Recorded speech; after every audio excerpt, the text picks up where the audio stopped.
Scriptures to think about during Black History Month. I'm Dr. Divine. I have a PhD in Old Testament, and all month long I've been reading scripture through a Black or Black history lens.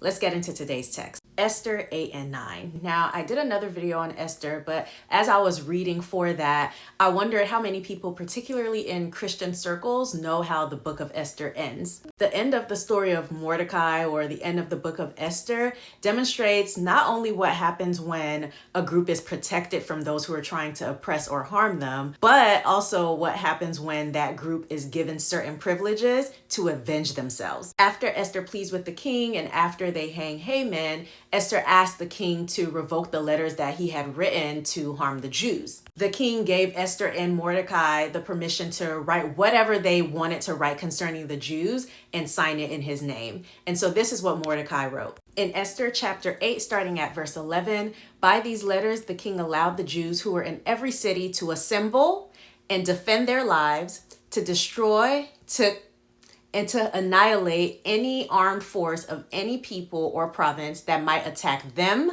their children, and their women, and to plunder their goods on a single day throughout all the provinces of King Ahasuerus on the 13th day of the 12th month, which is the month of Adar. Chapter 8 shows us what was written, and then chapter 9 shows us when they actually carried it out. And it even tells us that the people who were once against them now feared them so much that they acted like they were in support of them to save their own lives. Now, this story is not historical. It is more of a fictional work, or think of it as a novel. But still, it is a story that is in the Bible, and it's a story that could perhaps give people who have been oppressed some type of satisfaction that things can turn around for a group, that even if a group has been oppressed for however many years, there might be a king who comes up and who gives them the opportunity to not be the underdogs anymore, but gives them the power to be able to avenge themselves. For a group whose reality has been